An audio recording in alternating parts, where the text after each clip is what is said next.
একজন বাবা মায়ের জীবনের সবচেয়ে বড় দায়িত্ব আর আনন্দের জায়গা হলো তাদের সন্তানকে খুশি রাখা। বাচ্চাদের মুখে একটা হাসি ফোটানোর জন্য আমরা কত কিছুই না করি, কারণ ওদের হাসি শুধু একটা অনুভূতি নয়, এটা যেন পুরো পৃথিবীটাকে সুন্দর করে তোলে। আজ আমরা নিয়ে যাচ্ছি তোফাকে পার্কে, যেখানে ও মুক্ত বাতাসে দৌড়াবে, দোলনায় দুলবে আর প্রকৃতির মাঝে হারিয়ে যাবে। এই ছোট ছোট মুহূর্তগুলোই তো আমাদের জীবনের সবচেয়ে বড় সুখের গল্প হয়ে থাকে। তাই চলুন আজকে দিনটা তোফার জন্য একটু স্পেশাল করে তুলি। আসুন বাচ্চাদের সঙ্গে শৈশবের সেই মিষ্টি স্মৃতিগুলো আবারও জাগিয়ে তুলি। Hello everyone, welcome back to my channel. আমাদের ছোট্ট ফ্যামিলি বাইকে চড়ে বেরিয়ে পড়েছিলাম এক দারুণ দিনে। গন্তব্য খড়িবাড়ির কাছে অবস্থিত এফআর গার্ডেন। আর এদিকে তোফা ওর পাপাকে পড়ে যাওয়ার ভয়ে কানটা ধরে রেখেছে শক্ত করে। ওর এই দুষ্টু মিষ্টি আচরণগুলো আমাদের কাছে খুবই প্রিয়। যে খড়িবাড়ি এফআর গার্ডেন পার্কে এখনো যায়নি, এই ভিডিওটি সম্পূর্ণ তাদের জন্য। আর যারা গিয়েছেন চাইলে আপনারা স্কিপ করে চলে যেতে পারেন। আমি আমার ভিডিওতে আমার যথাসাধ্য সম্পূর্ণ তথ্য তুলে ধরার চেষ্টা করি। কথা বলতে বলতে আমরা কিন্তু এরই মধ্যে পৌঁছে গিয়েছি খড়িবাড়ি এফআর গার্ডেন পার্কে। আর এটি হলো পার্কের টিকিট কাউন্টার। পার্কের ভিতরে প্রবেশ মূল্য মাত্র 20 টাকা। আমরা দুটো এন্ট্রি পাস নিয়ে নিয়েছি। এবার হাঁটতে হাঁটতে আমরা গেট দিয়ে ভিতরে ঢুকে যাব। এই পার্কটি সম্পূর্ণ শিশুদের জন্য স্পেশাল। এর ভিতরে বাচ্চাদের জন্য অনেক রকম রাইড ও অ্যাক্টিভিটিস আছে। বাড়িতে বাচ্চা থাকলে ছোট আর সন্ধ্যায় আড্ডা মারার জন্য পারফেক্ট প্লেস হচ্ছে এই খড়িবাড়ি। পার্কের ভিতরে ঢুকতেই যেন অন্য এক জগতে চলে গেলাম। ভিতরে ঢুকে প্রথমে একটা জিরাফ দেখতে পেলাম। জিরাফ হলো পৃথিবীর সবচেয়ে লম্বা প্রাণী। এদের গলা এত লম্বা যে মনে হয় গাছের উপর থেকে তারা আকাশের তারা ছুতে পারবে। ভিতরে ঢুকেই কিন্তু তোফা কোল থেকে প্রথমে নেমে পড়লো, নেমে দৌড়াদৌড়ি শুরু করে দিল। জাম্পিং দেখে তো ও মহা খুশি। আর ভিতরে ঢুকে প্রথমে এক পাশে দেখতে পেলাম একটা ছোট সুইমিং পুল মতো, ওর ভিতরেই কিন্তু বাচ্চারা প্যাডেল বোর্ড চড়ছে। তারপর একটা দোলনা দেখতে পেয়ে আমি আর তোফা কিন্তু দোলনাতে উঠে পড়লাম। দোলনা চড়া মানে আকাশ ছোঁয়ার স্বপ্ন আর মাটিতে নামার দুষ্টু হাসি। ছোটবেলায় দোলনা চড়তে গিয়ে মনে হতো আজই আমি চাঁদে যাব। পা দুলিয়ে দুলিয়ে এমন জোরে ঠেলা দিতাম যে মনে হতো যদি একটু বেশি জোর লাগে তো হয়তো পুলুটোতে গিয়ে নামবো। এরপর দেখতে পেলাম নাগরদোল্লা ও ডিস্কো রাইড। এগুলোই হলো তো পার্কের আসল মজা। আর এই নাগরদোল্লা মানে আকাশে ওড়ার ফিল, আর ডিস্কো রাইড ওটা তো পুরো ঝাঁকুনি পার্টি। একদিকে ঘোরে আর একদিকে কাঁপে, মনে হয় যেন দুনিয়া ঘুরছে আর আমি ফ্রিজ হয়ে বসে আছি। দুটোই এমন রাইড,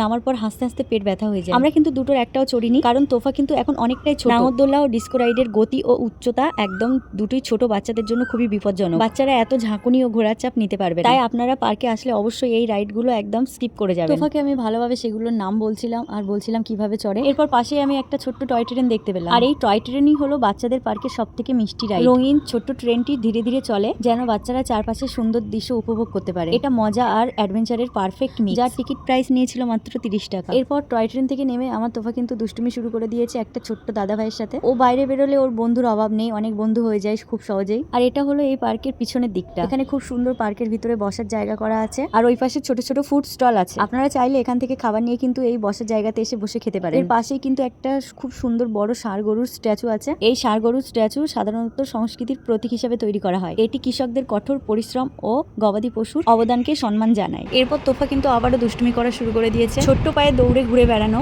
নতুন কিছুতে হাত দেওয়ার চেষ্টা, পুরো জায়গাটা যেন ওর অ্যাডভেঞ্চার ল্যান্ড। এরপর আমরা একটা রাইড ডেকে তিনজনেই উঠে পড়লাম। সেটা চড়ার পরও কিন্তু আমরা অনেক মজা পেলাম। তারপর একটা স্লাইড চোখে পড়লো, আর বাচ্চাদের কাছে স্লাইড মানে তো একদম ম্যাজিক। সিঁড়ি বয়ে উপরে ওঠো, তারপরে স্লাইড বেয়ে একদম সুইচ করে নিচে নামো। এরপর আমরা ম্যারিগো রাউন্ড বা একটা হর্স রাইড দেখতে পেলাম। এটা বাচ্চাদের পার্কের একদম ক্লাসিক রাইড। তারপর সেটা তোফাকে চড়ানোর পর আমরা আবারও একটা বার্ড রাইড দেখতে পেলাম।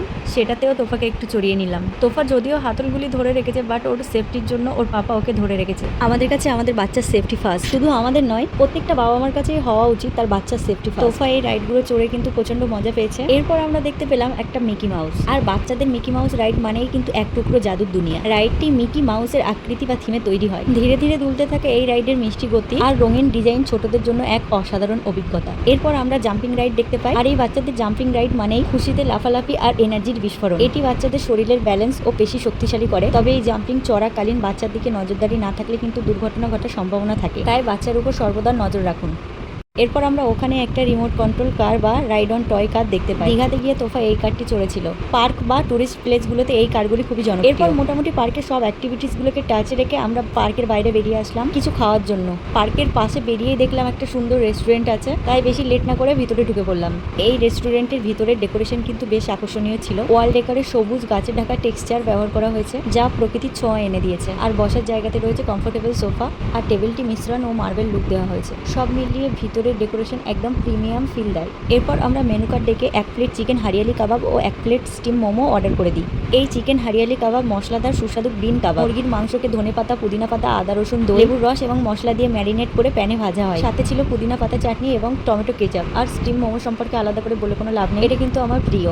আমি যেখানেই যাই মোমো খেতে কিন্তু একদম ভুলি না। খাবারগুলোর টেস্ট খুব সুন্দর ছিল, আর তোফা কিন্তু খাওয়ার জন্য একদম লাফাঝাফা শুরু করে দিয়েছে। আর খাবারগুলির প্রাইসও কিন্তু খুব রিজনেবল ছিল। তাই আমি সাজেস্ট করবো আপনারা কিন্তু খড়িবাড়ি আসলে অবশ্যই এই রেস্টুরেন্টে একবার এসে ঘুরে যাবেন। এখানকার স্টাফেদের ব্যবহারও কিন্তু খুব সুন্দর ছিল। সব মিলিয়ে এই রেস্টুরেন্টকে আমি 10 আউট অফ 10 রেটিং করবো। এরপর খাওয়া দাওয়া কমপ্লিট করে আমরা ওখান থেকে বেরিয়ে পড়লাম আমাদের মেইন উদ্দেশ্য চা খাওয়ার জন্য। খড়িবাড়ি এসছি আর চা খাবো না, এটা কখনো হয়? খড়িবাড়ির চা এটা কোনো সাধারণ চা নয়, এটা হলো ফিলিংস এর ফিল্টার কফি। এখানে চায়ের কাপে শুধু দুধ চিনি নয়, মিশে থাকে গল্প, আড্ডা আর এক টুকরো ম্যাজিক। একবার খেলে মনে হবে দুধ চিনি তো ঠিক আছে, কিন্তু এই ফ্লেভারের রহস্য কোথা থেকে এলো? তার সঙ্গে মাটির কাপে চা খাওয়ার মজা। আর আমরা চায়ের সাথে নিয়েছি পাঁপড় ভাজা। আর আমরা যে টি স্টোরে গিয়েছিলাম সেই স্টোর থেকে কিন্তু খুব সুন্দর একটা ভিউ দেখা যাচ্ছে, পাশে জলাশয়ের জল আর চাঁদের আলো, সব মিলিয়ে যেন একটা রঙিন গল্প।